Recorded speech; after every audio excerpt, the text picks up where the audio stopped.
Hello and welcome guys, divine tarot 888 एक fresh topic पे reading करने जा रहे हैं जिसका टॉपिक है who is keeping I on you. अभी लास्ट मैंने पास्ट प्रेजेंट और फ्यूचर की रीडिंग की थी जिसमें आई थिंक के पार्ट 8 पे टिकटॉक पे उसकी आवाज़ गायब हो गई है। वो पार्ट आप मेरा यूट्यूब डिवाइन टैरो 888 पे जाके चेक कर सकते हैं। अच्छा जी, रीडिंग हम कर रहे हैं who is keeping I on you. वो कौन है जो आपके ऊपर नज़र रखा हुआ है। ये जर्नल, टाइमलेस और कलेक्टिव रीडिंग होगी। जितना आपकी सिचुएशन से रेजोनेट करे उतना रखिएगा। ज़बरदस्ती सिचुएशन में फिट इन करने की कोशिश नहीं कीजिएगा। टैरो क्लासेस का आगाज़ हो रहा है बाकायदा 15 अगस्त से। जिसने एडमिशन लेना हो डिस्क्रिप्शन बॉक्स में और टिकटॉक के बायो में मेरा नंबर मौजूद है। पर्सनली डिटेल्स ले सकते हैं। पर्सनल रीडिंग कभी भी फ्री ऑफ कॉस्ट नहीं होती। यूट्यूब पे डिवाइन टैरो 888 को सब्सक्राइब करें ताकि मेरी तमाम आने वाली वीडियोस आपको टाइम से मिल सकें। सिचुएशन आपसे रेजोनेट करती है तो मुझे कमेंट सेक्शन में बताएं। अच्छा जी, अगर सिचुएशन आपसे रेजोनेट नहीं करती तो इट्स ऑल ओके, क्योंकि ज़रूरी नहीं है कि हर रीडिंग सबके लिए हो। सबसे पहले हम इनकी सोशल लाइफ चेक करेंगे। कौन है जो आपके ऊपर नज़र रखा हुआ है। पार्ट 1 है ये। Please divine, please universe, please give me a right predictions for my viewers. Who is keeping eye on you? And में हम वाई भी चेक करेंगे और साथ साथ वाई आए तो वो भी बता दूंगी। Mature women, number 6, number 22 official person, number 20 house. अच्छा जी, number 26 great fortune, number 23 court house, number 28 expectations. अच्छा जी, यहाँ पे मुझे और कार्ड्स लेने की ज़रूरत है क्योंकि सिचुएशन जो है इस तरह की है। Number 39 community, number 15 lovers, okay, number 13 wealthy man. I hope के कार्ड्स आपको सही से विजिबल हों। अच्छा जी, सबसे पहले यहाँ पर अगर मैं बात करती हूँ आप इस पर्सन की सोशल लाइफ, बैकग्राउंड नॉइज़ को अवॉइड कीजिएगा। सबसे पहली चीज़ तो ये है, एक ऐसा पर्सन जो कि बिलोंग करता है, इसका ताल्लुक़ हो सकता है किसी ट्रेडिशनल फैमिली से, ठीक है, जहाँ पे इनकी बहुत चलती है, इनकी बहुत मानी जाती है और मानी नहीं भी जाती हो लेकिन शो ऑफ ऐसा किया जाता है कि इनका एक नाम है, इनकी एक पर्सनैलिटी है। कोई आबाओ अजदादी किसी घर से बिलोंग करते हैं ये। और इस पर्सन के साथ कुछ कोर्ट मैटर्स भी हैं आपके, जो कि अभी तक भरपूर तरीके से सॉर्ट आउट नहीं हुए हैं क्योंकि देखें इसके हाथ में जो पेपर्स हैं वो अभी तक फोल्ड हैं। कुछ चीज़ें हैं जो कि अभी तक ओपन अप नहीं हुई हैं। लवर्स का कार्ड यहाँ पे बता रहा है आपके एक्स की एनर्जी, कोई love one, spouse, ex husband, ex partner, कोई भी हो सकता है ये। जेंडर स्पेसिफिक है, अपने तरीके से लीजिएगा। एक ऐसी पर्सनैलिटी जिसका अपना कम्युनिटी में एक नाम है। आई थिंक कि ये लोगों के फ़ैसले करते हैं, किसी किस्म के इनके मामलात हैं, इनकी मानी जाती है। लिटरली किसी कम्युनिटी के सरदार हो सकते हैं या कोर्ट से रिलेटेड कोई मामलात हैं इनके।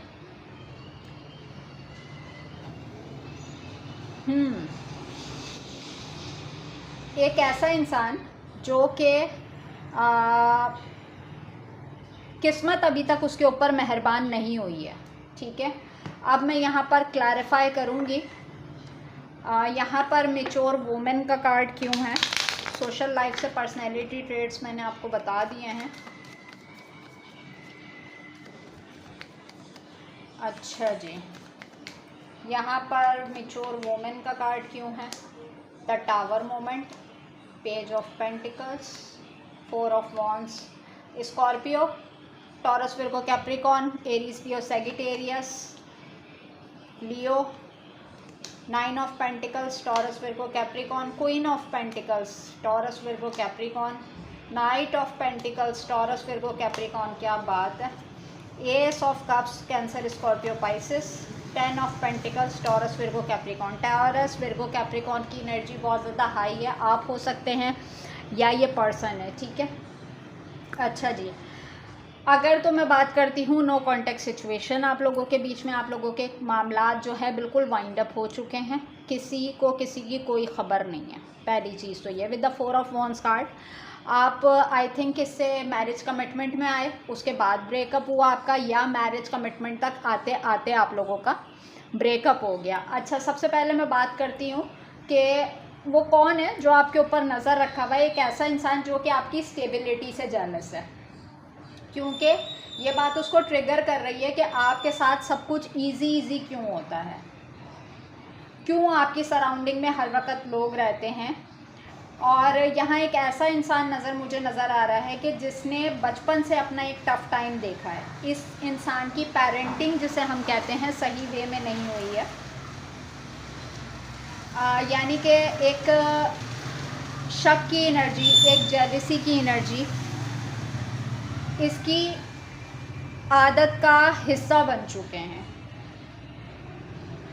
ऑल्दो आप इस पर्सन को बहुत अच्छे तरीके से जानते हैं कि इसको साइकोलॉजिकल इश्यूज़ हैं, एक नार्सिसिस्ट पर्सनैलिटी जिसको आप कहते हैं, बट आपको आइडिया नहीं था कि इस पर्सन ने मुझे बैक स्टेप करना है, क्योंकि with the tower movement card आपकी फाउंडेशन को हिलाने में इस पर्सन ने अपना सबसे बड़ा रोल प्ले किया है। इस पर्सन ने स्लोली आपका माइंड डाइवर्ट किया, आपको दुनिया से अलग किया, आपका वेल विशर बन के कि मुझे देखो, मेरी बात सुनो, मेरी मानो, और मैं तुम्हारा बहुत बड़ा वेल विशर हूँ, मेरे कहने के मुताबिक चलोगे तो तुम्हारी लाइफ में सब अच्छा हो जाएगा। बेसिकली इसकी इंटेंशन ये थी कि आपको लोगों से अलग करना, कि इसको ऐसा कोई क्लू नहीं मिल पा रहा था कि ये आपके अगेंस्ट यूज़ कर सके, कोई रीज़न ऐसा सॉलिड बना सके कि ये आपकी फाउंडेशन को दरम बरम कर सके। आई थिंक कि आप पर्सनैलिटी वाइज ऐसे थे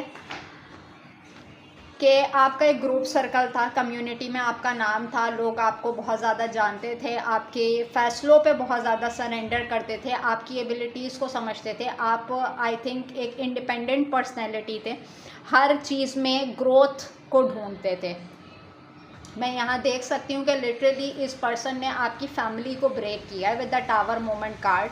आपकी मैरिज भी ब्रेक हो सकती है, आपकी फैमिली भी ब्रेक हो सकती है, कुछ इनहेरिटेंस थे जो आपको मिलने थे वो तक आपको ना मिल सके, यानी कि लिटरली जिसे कहते हैं कि जायदाद का छीन लेना, कुछ इस तरीके के सिनेरियोज़ क्रिएट करना, इस तरीके के मामलात इस पर्सन की तरफ से हुए हैं with the tower moment card, कि आपको हाई पेडिस्टल पर बिठा के आपके नीचे से फाउंडेशन खींची गई।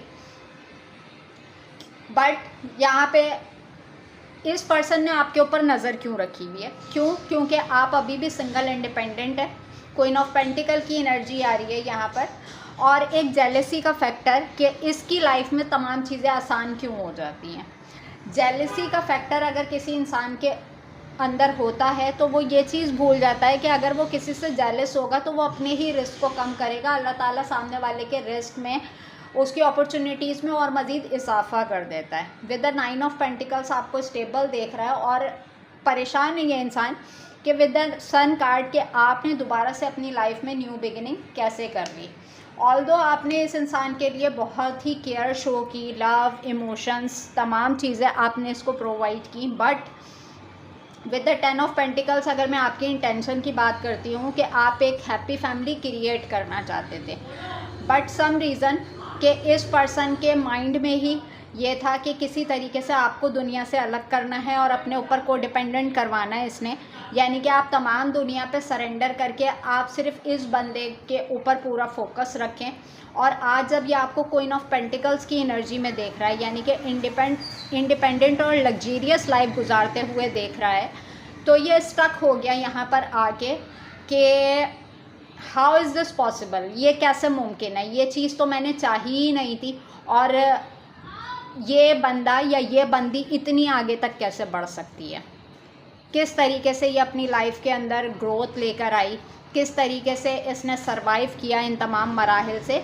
तो जो इनकी इंटेंशन थी उसके बिल्कुल अपोजिट आपकी अगर मैं पर्सनैलिटी देख रही हूँ, और अब ये मजबूर हैं कि ये सिर्फ आपके ऊपर नज़र ही रख सकते हैं, कर तो कुछ कर सकते नहीं है, पार्ट 1 है, पार्ट 2 से एक्सटेंड करते हैं। अपना बहुत ख्याल रखिएगा। Take care and bye.